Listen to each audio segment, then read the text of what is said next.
Ito ang inyong lingkod na nagbabalik upang magbigay ng mga balitang walang bias at pawang katotohanan lamang.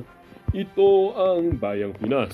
Ang isyong ito ay naging usap-usapan sa buong bansa at iba't ibang social media platforms. Senator Amy, inalabas na ang tunay na kulay. Kinonsinti pa ang kapatid dahil kahit na marami ng mga issue at mga kabulustugan na naipapatong sa kanyang ulo. Kuting tinakas na naman sa bansa at nagtago sa saligang batas. Dito nga natin makikita at makukumpirma mga kaibigan na itong si Amy na ito ay tinawag na Trojan Horse. Kung sinabi nating Trojan Horse mga kaibigan ay isang bagay na nag-infiltrate sa isang lugar kung saan pwede niya itong sakupin na papasok dito sa kanilang or dito sa kung gusto nilang sirain. Katulad na lamang nitong si Senadora Amy ay talaga bang parang isang Trojan horse tactic na nakisyoso dito sa mga Duterte upang malaman ang kanilang mga plano at ang kanilang mga adhikain upang kontrahan at ipaalam ito sa kanyang tunay na kapartido nitong si Amy na ito at sabihin at siraan at katuloy nilang or gawin nila na hindi ito matuloy dahil alam nila ng mga kaibigan na sila ay hindi makakaahon at hindi makakakuha ng kahit singkong duling kapag ito ay naisakatuparan. Dito nga natin makikita mga kaibigan na itong si Senator Amy na ito ay ginamit lang talaga ang mga Duterte para ang kanyang pangalan ay mas tumaas at manalo bilang isang senado ng ating bansa. Dito nga natin makikita mga kaibigan na talagang itong pamilya ni Kuting na ito ay tunay ngang hindi na pwedeng pagkatiwalaan. Ngunit sayang lang mga kaibigan dahil hindi nila namana itong katalinuhan at kagalingan ng kanilang ama na itong si Senior. Kaya dito natin mapapatunayan mga kaibigan na kahit anak ka ng napakagaling na leader ay hindi ibig sabihin na ay magiging leader ka din. Oo, naniniwala tayo mga kaibigan that an apple does not fall from its tree, ngunit itong magkapatid na itong si Kuting at Amy sobrang layo nila dito sa kanilang ama at sa liderato ng kanilang or pinamalas ng kanilang yumaong ama na si Senior. Well, para nga sa kabuwang detalye ay panoorin ang buong video at salamat na rin sa ating mga solid viewers sa walang sawang pagsuporta at sa ating mga solid viewers or sa ating mga bagong viewers naman dyan ay syempre huwag kakalimutang mag-subscribe, pindutin ang notification bell, piliin na rin ang all upang laging maging updated sa mga bago at nagbabagang mga balita dito sa channel ng Bayan, ang Bayang Pinas. Huwag din pong kakalimutang mag-iwan ng like at i-share ang ating mga videos.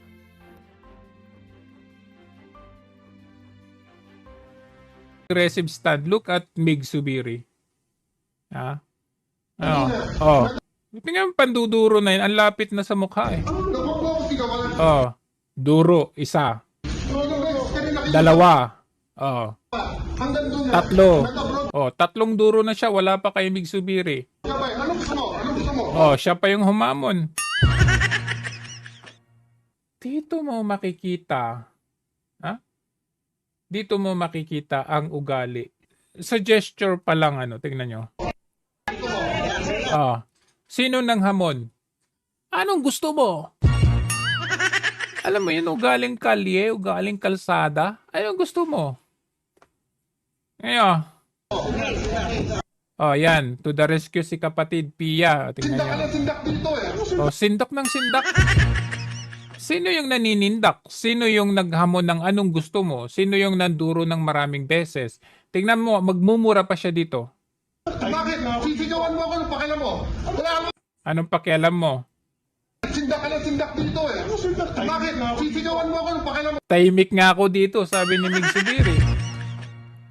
Wala akong pakialam sa pumoto dun eh. Sinabi mo yun. Muntik nang magpang-abot sina Oy, saan yung nagmura siya dito Miguel eh? Zubiri at Alan Peter Cayetano. Ano sabi ko sa'yo? Sabi ko, Karen, baka pwede makiusap. This is too important. Consideration Hindi nahagip. Basta may video ito eh. May video ito na nagmura si Cayetano eh. Senate Concurrent Resolution number 23 is in order. The Honorable Senator Alan Cayetano is recognized for his manifestation and brief remarks on the same. You may proceed, sir.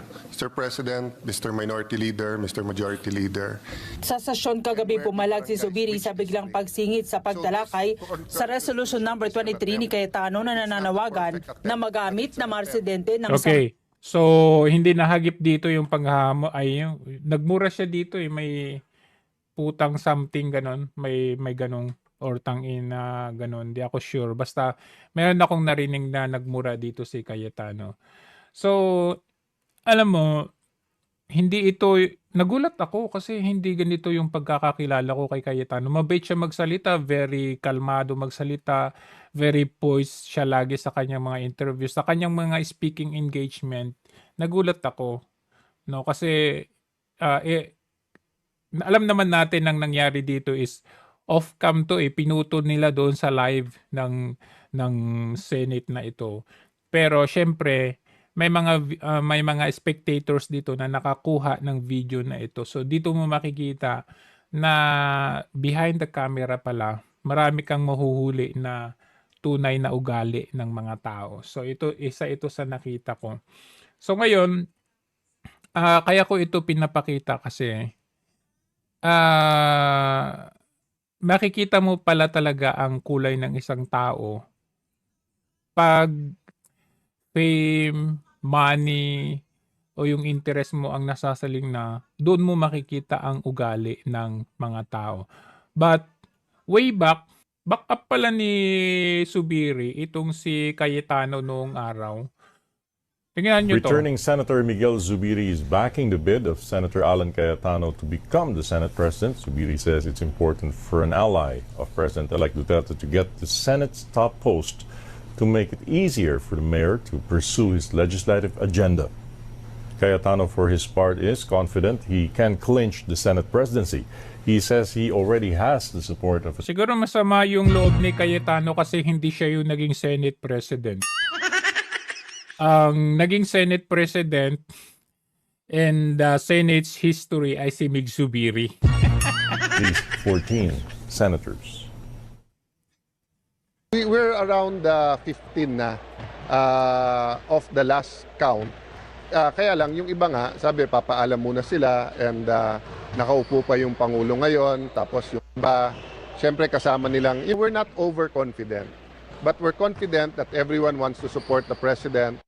Ito yung sinasabi natin, tama yung sinasabi, no more Cayetanos. No more Cayetanos, no more Marcos. Oh, ganun yun. Ganun ang ano natin. Ito yung pinakamatindi. Ito, hihiramin ko yung video ni Pinoy Views and Opinion. Kasi dito nakita natin, aba, kaya naman pala. Itong mga... dito ako nagulantang. Kaya naman pala. Tingnan natin ito ha. Ayan. Admiral! Oh! Tingnan niyo sa Admiral. Madam, Admiral. Oh, hindi pinapansin mga kababayan, oh. Siya talaga ang... Ma'am. Oh, hindi pinapansin mga kababayan. Yan ang ulo ni Cayetano, oh. Naki-join sa concert. Oh, pansinin mo naman, Admiral. Oh. Tingnan niyo sa Admiral, ha. Oh, ang mata talaga ni Admiral, no. Yan ang talaga ang highlight sa kanyang mukha, no. Oh. O, diba? Oh, yan. Nakita na si Cayetano dahil, ma'am, please, ako naman napansinin mo. Pahingi ng notice, pa-notice naman, Lodi. Oh, Lods na. Mayo dati-rati, ang grabing birada mo sa mga Marcos. O ngayon, joiners na mga kababayan. O, tapos, itsapwera lang sa tabi mga kababayan. Financing na siya. O, usap-usap na sila mga kababayan. Cayetano, nasaan na yung mga birada mo sa mga Marcos? Siya talaga please, ganyan, pinagsisiksikan ang kanyang sarili kay mga kababayan, no? Kay Tignan mo yun, himudpuet pala. Himudpuet pala ito. Admiral. Diyos mio. O nagkakantara pa ka sa attention? Akala ba namin Cayetano? Selfie! Ikaw ang maaasahan namin sa paglaban nitong mga ginagawa ng mga Marcos. Saan na yung pinagsasabi mo? Naku, hindi natin masahan yan. Natin mga kababayan yung pinagsasabi nitong si Cayetano. Okay. I-recall daw natin. Kasi noong araw, ganyan siya. 50 taon na po, 50 years na po panay na lang Marcos, Cuangco at Aquino. Pero ngayon, himudpwet ka. Ha? Wala na bang iba? Wala na bang iba? Sa pamamahala ng Duterte Cayetano, sa awa ng Diyos, ipaglalaban po namin kayo. Uy guys, mabuti na lamang hindi natin ito ibinoto. Sa totoo lang, buti na lang hindi ito nanalo na Vice President. Paano na Sa tingin ko pag nanalo itong Vice President, tapos President si Tatay Digong, tutukay niya si Tatay Digong. For sure. namin susolusyonan to ni Mayor Duterte? Kasi unang-una, meron siyang pangarap na maging Senate President. So, yung meron kang mindset na pangarap na maging Senate President, how much more becoming a President? Buong buhay natin corruption, wag na tayo magbulag-bulagan, Pilipinas. Pero nagulat po ako, mga kababayan. Sabi ni Senator Bongbong, wala daw bahid ang kanilang pamilya. $10 billion ang nanakaw nung panahon nila. Yung mga malalaking numero na nababanggit ng ating kasamahan dito ay wala naman Ano ka ngayon? Ano ka ngayon? pong pinanggalingan. Kaya To be fair to you, Senator Bongbong, yun din ang akala ko. Hindi totoo, walang basihan ang numero. $4 billion na po, 2 bilyong piso ang na-recover ng PCGG. Sa SALN ni Senator Bongbong, 200 to 500 million pesos po. E never ka naman nagtatrabaho kung hindi sa gobyerno. Saan mo kukunin ang ganong kalaking pera? Anong hearing sa corruption nakita nyo nag-appear ang isang Bongbong Marcos? Kahit anong issue sa corruption, wala siya doon. Kami daw namumulitika kasi nilalabanan namin ang corrupt. hindi man po kami nag-a-argue, hindi na po kami nagpapadala ng abogado sa kasong yan. Ang humahadlang sa pagbayad ng compensation ay ang gobyerno ng Pilipinas na pinangungunahan ng Liberal Party. Marcos, I'm talking about the 1 billion with the PCGG and yung $5 billion na nakatago pa. Pag ako ay mali ang sinabi ko dito, magwi-withdraw ko. Pero pag ikaw mali, hindi mo lang magwi-withdraw. Isoli mo ang pera sa tao. Ang galing mo magsalita. Saludo ako sa iyo sa iyong ka-plastikan. No? Tama yung sinabi ni VP Sara na isa kang plastic. Etong mga bagong slate ngayon. Kung makikita ninyo, ayan. Andyan si Pia Cayetano na balimbing. Isa-isahin nga natin itong mga to. Ngiwi, ayan, si Benher Abalos. Alam na natin yan. Okay lang, maintindihan ko na talagang maging kakampiyan ni Marcos Jr. Abi Binay, si Ambisyosa, okay lang. Maiintindihan ko yan. Kahit nandyan ka, walang problema. Pero ito, ayan, si Balimbing, ayan, si Pia Cayetano, itong magkapatid. Ayan. Mahirap maintindihan. Kasi kita ninyo si Pia Cayetano noong araw, ayan, anong sabi niya kay PRRD? Tingnan natin. Basically, I know the President is doing his very best to protect us, to protect our interests. The relationships that we have with our neighbor countries are very sensitive. And sa pagkakilala ko sa Presidente, lahat ginagawa niya, meron siguro yung ginagawa na hindi rin niya pinapaliwanag sa atin dahil strategize pa siya. And the thing is, I trust that he's working for our best interest. And obviously, the survey shows, no, like 85%. So yan po ay panahon ni Tatay Digong. Believe na believe.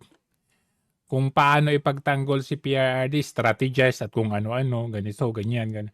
Kung ano-ano. Meron pa, ito pa. Panoorin natin itong mga kaplastikan at mga katraidoran at mga kabalimbingan ng mga ganitong klaseng mga tao na ito.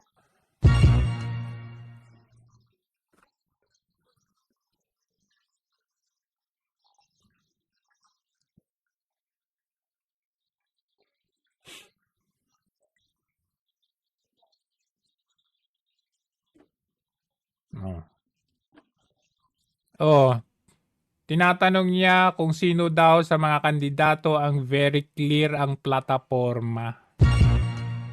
So ngayon, sumali ka sa slate ni Marcos Jr. Ang tanong, clear ba sa tingin mo ang kanyang plataforma noong 2022?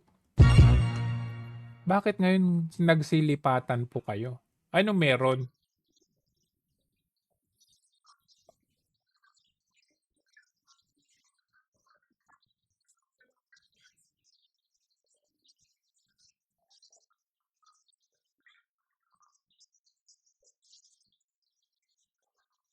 So, ayan. Next. Si Lacson. Lacson, alam na natin. Okay lang, maintindihan ko kung nandiyan ka sa slate na yan. Kasi ayaw din naman namin sa'yo kasi ikaw yung author ng walang liquidation doon sa MOOE. Ikaw pala author nun eh. Walang problema. Ito naman si useless na Lito Lapid. Okay lang. Okay lang. Walang problema kung dyan ka. Alam naman natin syempre mga useless din yung administrasyon na sinasamahan mo di ba? Kumbaga walang malinaw na plataforma, walang big ticket projects, basta ang gulo ng Pilipinas. Ito ang sinasabi natin. Manggagamit, hindi lang manggagamit, Trojan horse. Sige, tingnan natin ano yung sinabi niya noon? Maninindigan daw siya kahit siya na lang mag-isa. Tingnan natin ito. Noong 2015, ako yung una at kaisa-isang gobernador ko. Noong 2015, ako ang una at kaisa-isang gobernador na nagdeklara ng suporta para kay Presidente Duterte. Okay. Ngayon? At kahit ako ang nag-iisang matitira, maninindigan ako para sa kanya. Kahit daw siya lang nag-iisa, maninindigan siya para sa kanya. Pero, ang tanong, bakit ka nandyan? Sige nga, paki-explain. Jojo, wala naman siya kagabi doon sa introduction. Kahit na wala. Alam mo, may kakayahan ka ipatanggal ang pangalan mo dyan. Kung talagang ayaw mo, alright, meron kang tanggalin nyo ako dyan. Hindi naman pwede basta ilalagay ka dyan na walang abiso sa'yo at walang approval mula sa'yo. The mere fact na nandyan ka sa official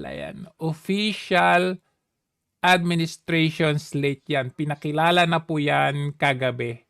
Kaya nandyan ka o wala, it doesn't really matter. Nandyan ka na, period. Maalala ninyo, noong January,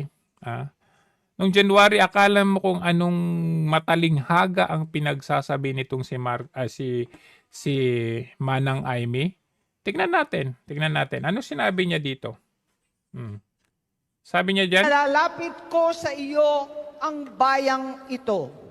Kami po ay iyong i-adya sa makasariling ambisyon. Ito 7 months ago, lahat ng pinapakita ko kay Aimee Marcos, in the past pa yan. Pero doon mo iisipin na palabas pala. Okay? Patibong, palabas, kunwari, pagiging plastic, pagiging Trojan pala. Kasi ang ultimate ending nito is nasa Marcos slate pa rin siya. Pakinggan natin yung kanyang pinagsasabi dito. Kawalan ng malasakit at pagkabulag sa kapirasong kapangyarihan. Palakasin ninyo ang kalooban at kalusugan ng mga pinuno ng bayan. Okay. Upang makapaglingkod ng mga katapatan, simpatsya at pananagutan. Basbasan nyo ng katapangan ang mga kapwa kong senador, lalo tigit ang aming majority leader, Joel Villanueva, upang manindigan para sa aming institusyon ang ating konstitusyon at ng mandato ng taong bayan. Nananalangin yan nananalangin, parang nangangampanya Ipaalala po ninyo, mahal na Panginoon, sa Kongreso, na sagrado ang tiwala. Nasagrado. Kailan bang ganun yung boses mo? Kerry Boss, thank you. Ay, ewan sa'yo, super ate. Di right, Ate, di the right thing for the, do the right thing for the Filipino. Ala ng bawat Pilipino na ang botong ipinagkaloob sa bawat halal na pinuno ay bunga ng kalayaan at demokrasya. Protektahan nawa ninyo ang ating vice-presidente. Anyari ngayon? Nasaan po kayo ngayon? Sabi mo, protektahan ang vice-presidente. Nung nagkaroon ng budget deliberation, anong ginawa mo? Pinagtanggol mo ba ang vice-presidente? Wala. Wala kang ginawa. Ang kagandahan taglay ng kanyang puso, pagiging matiisin, mapagpatawad, at mapagkalinga. Higit sa lahat, haplusin nawa ninyo ang puso ng aking Haplusin niyo nawa ninyo. Haplusin niyo nawa ninyo. Kapatid. Haplusin daw ang kanyang kapatid. Pangulo ng Pilipinas. Buksan po. Buksan no. Kailangan ba talaga ganun? Haplusin niyo. Buksan niyo. Kunin niyo ang kanyang mga mata. Buksan daw ang kanyang mga mata. Paano buksan ibangag? Nakikita naman natin na medyo, alam nyo, laging puyat. At bigyan niyo siya ng kaliwanagan ng pag-iisip. Uy, walang pag-iisip yun. Sira. Sira ang pag-iisip noon dahil sa kakabangag niya. Gisingin niyo po siya. Siyempre tulog. Puyat, katapos ng session. Minsan nga nakalimutan niyang punasan At ilayo sa mga demonyong nakapaligid sa palasyo. My God. The worst thing, the worst line I've ever heard from you. Ilayo daw sa mga demonyo. Ano? Demonyo ba yung sinabi? Ilayo sa mga demonyong nakapaligid sa palasyo. Oh my God. Naririnig mo ba ang pinagsasabi mo? Ilayo siya sa mga demonyong nakapaligid sa palasyo. Ang tanong ko sa'yo, bakit ka sumama sa slate na yan? Kung sa tingin mo naman pala, mga demonyo ang nakapaligid sa palasyo. Naririnig mo yung pinagsasabi mo? Ilayo? Bakit ka lumapit? Sa halip na hilahin mo siya palayo, ikaw yung lumapit. Sumali ka sa mga demonyo. Diba? Tingnan mo ka-plastikan nito. Galing, no? Ilayo daw. Naway nananalangin ako. Naway ilayo ng Diyos ang aking kapatid sa mga demonyo. Pero filing of candidacy, introduction ng mga senatoriables, nandun siya. Sana all.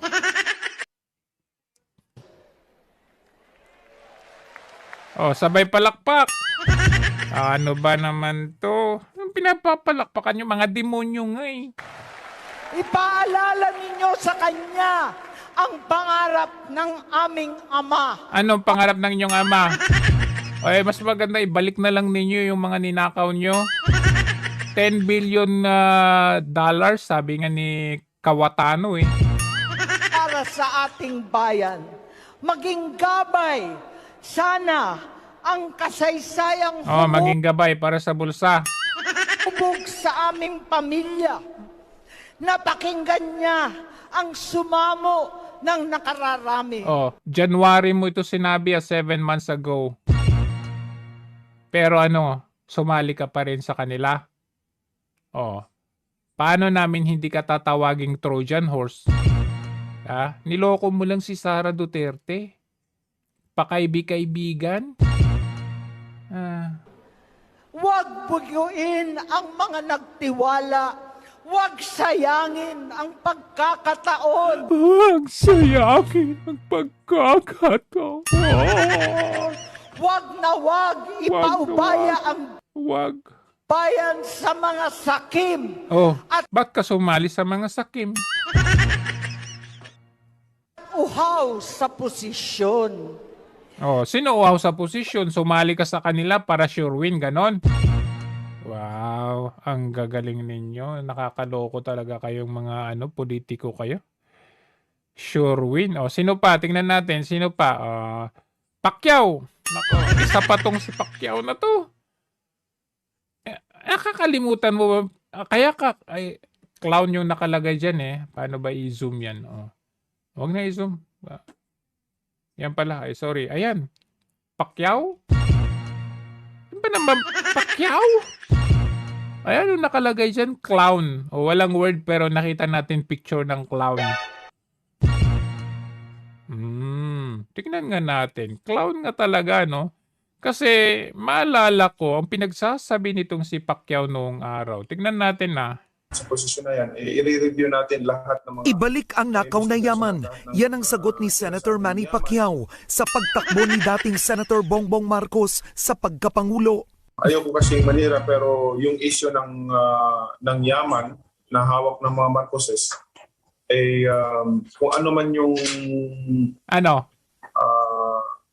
nanakaw nila sa ating gobyerno, kailangan na sigurong ibalik yung sinisigaw ng ng taong bayan. Oh. Bakit ka sumali sa slate ng mga magnanakaw? Sabi mo, ibalik na lang nila yung nakaw nila. Nakaw na yaman. Pero, ba't ka nandyan? Ibig sabihin, magnanakaw ka din? Kailangan rin daw mag-sorry ni Marcos sa ginawa ng kanyang ama. Oh. Uy, ba't yun? Aba, 2 years ago, ngumingiwi na. Rin daw mag-sorry ni Marcos sa ginawa ng kanyang ama. Ngiwi. Pacquiao, sinabihan mo na bang mag-sorry sila bago ka sumali dyan?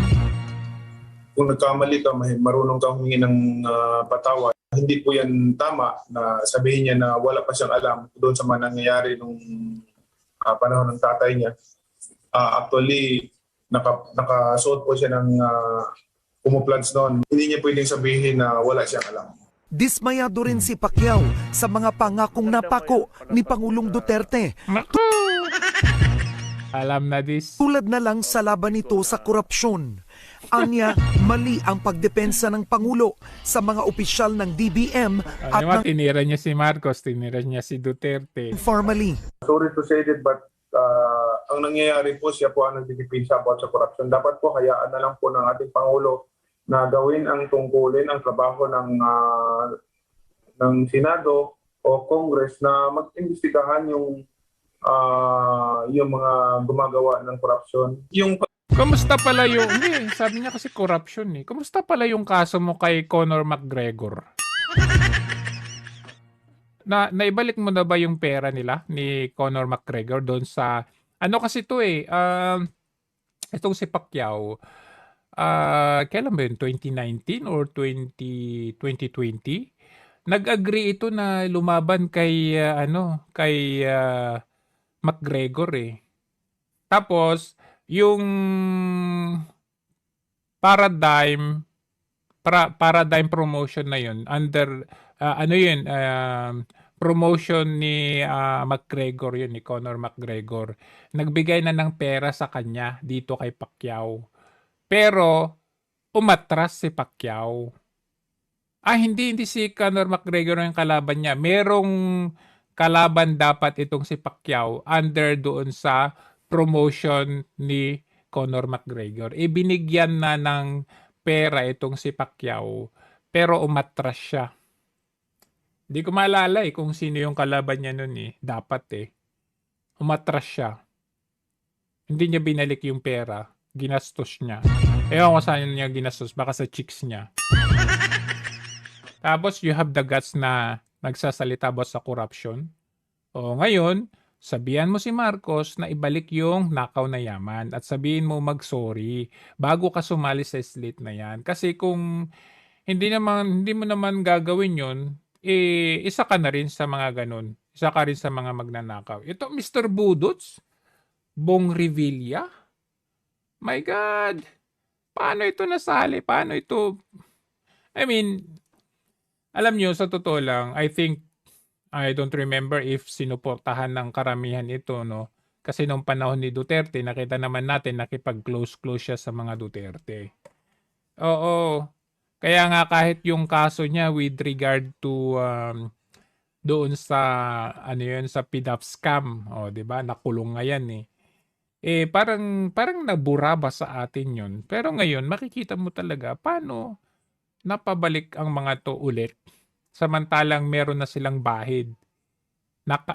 Kumbaga may decision na yung korte na ikulong nyo na yan dahil sa corruption, graft and corruption doon sa PDAP scam.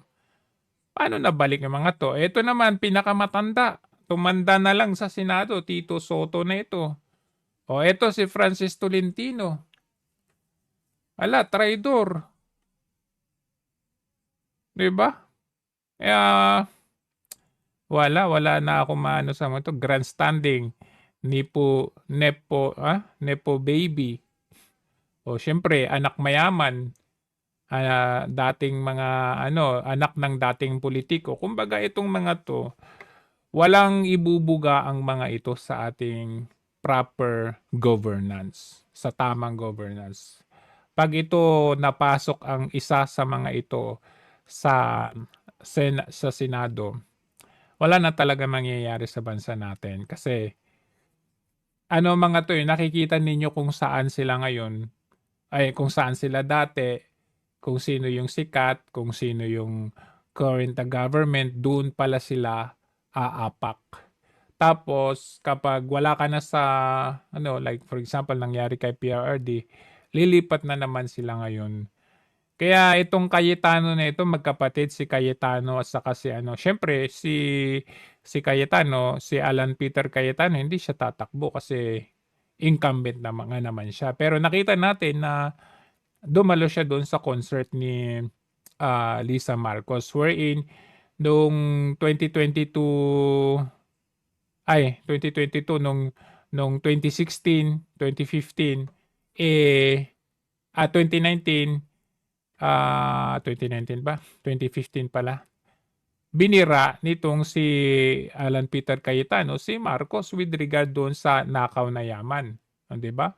So, yun lamang ho, naipakita ko, nailatag ko sa inyo itong mga ni Cayetano at saka si Amy Marcos. Ito pala, hindi ko pa pala naipakita ito. Tingnan ko nga ito. Ano ba ito? Senator Alan Cayetano is now recognized. Good afternoon, Madam Ito Chair. pa pala. Madam Vice President, magandang hapon po and welcome to the Senate. Magandang tanghali. I'd like to note that this committee is ruled by the women and kaming mga men ay nasa sidelines lang. I'd also like to note that although as a senator, naintindihan ko si Senator Risa na Pinagtanggol pa si Risa. siyempre mas gusto kong cordial yung sagutan. Mas gusto kong cordial yung sagutan. So, ibig sabihin dyan pa lang, ang tingin mo na hindi cordial ay si Sara Duterte. Kasi sabi mo, naintindihan mo si Risa eh. So, ibig sabihin, ang judgment mo dyan, si VP Sara, ang hindi cordial. We also have to take into context that Buti na lang, di ka sinuntok ni Robin Padilla dyan. Katabi mo hindi. this is both legislative and political. And there are attacks Ba't ka against tumatango, Robin? the Vice President regardless saan nanggagaling. So, a little bit of latitude dahil we want kakampi man o kalaban to feel O, di ba? Akala mo ang bait-bait magsalita. welcome. But I agree with Senator Risa naman na Dalawang beses kang umagri kay Risa. how do we make it more cordial, no? So, Madam Vice President, may I ask just one question? Actually, two eh. One, nag-lunch na po ba kayo? Anong klaseng tanong yan? Ano yan? Nakaka-insulto na tanong yan. Para mo na rin sinabi na, hindi, gutom mo lang yan, VP Sara. Gutom ka lang kaya ka ganyan. Gutom ka lang kaya hindi ka cordial. Tama ba yun? Magrason ka pa ng magrason pero ang take ko doon, yung tinanong mo, nag-lunch ka na ba? And Yes, Senator Oh, Cayetano. kaya tuloy na sabihin ka hindi plastic. Nag-lunch Hindi na ako po plastic. ako. And I'm very cordial Yes, when it ma'am. comes to international diplomatic relations. Gusto nyo i-discuss natin yung West Philippine Sea. Yes. But hindi kasi ako plastic na tao. Agoy. Ayan. Buti nga sa'yo. Di ba? Panahon, syempre, ikaw ba naman, panahon ng kanyang tatay, kasama ka, ganun. Pati kapatid mo, nadamay, kasama kayo na, kumbaga, alam mo yun, ano-ano kayo. Anyway, tingnan muna natin tong senatorial slate na ito bago natin tapusin Sa itong... ating hanay ay matagal na ating naging alkalde ng progresibong lungsod ng Mandaluyong. Hinalal din Hindi siya naintindihan ni Robin ba? bilang kongresista at ngayon siya ay ang maagap at mabisang kalihim ng DILG. Maagap?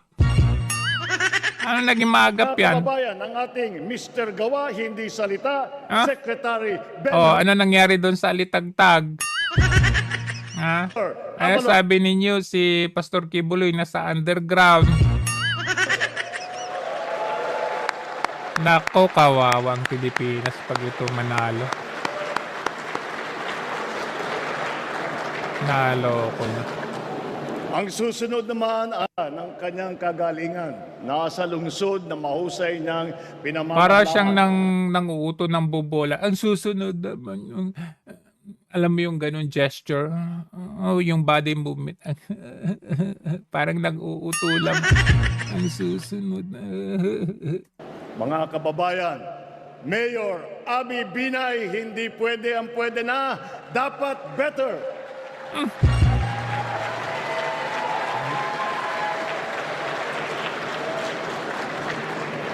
Kaya mga ganyang klase, magkapatid ngayon na sa politika, pareha silang lugar, nag-aaway pa. Nako, klase. Susunod naman po, ay kinikilala po natin na kumpanya. Oh, tingnan nyo yung mata niya. Oh, dilated na dilated. Oh. Siya rin po ay walang pagod na kampanyera para sa kalusugan ng mamamayan, edukasyon Oh, parang lango na lango. at kabataan. Karapatan ng mga kababaihan. Kulang na lang, pumikit na lang siya. Oh. Pumikit ka na lang, umuwi ka na lang. Wawa ka naman. She is a lawyer, an economist, athlete, and a mother. Senator Pia embodies what it means to be a Pinay in action. Mga kababayan, Senator Pia Cayetano. Manggagamit. Putragis naman yun. Sinabi niya doon, sino ba ang merong malinaw na plataforma? Sino ba ang nagdi-discuss lang ng sa West Philippine Sea at mga droga at kung anong corruption? Tapos ngayon,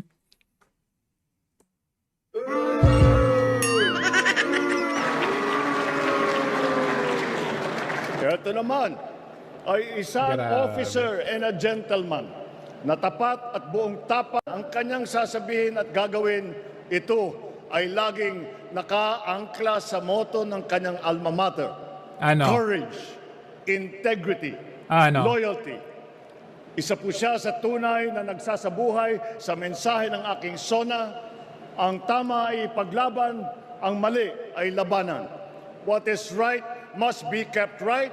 What is wrong kawawa si Marcos, no? Kawawa siya kasi tingnan nyo. Alam nyo, hindi biro din yung pag naggaganyan-ganyan ka. Hindi biro kasi it will take a big toll on you, your general health. Sa nakikita ko sa kanya, hindi siya healthy. must be set right. Mga kababayan, Senator Ping Lacson.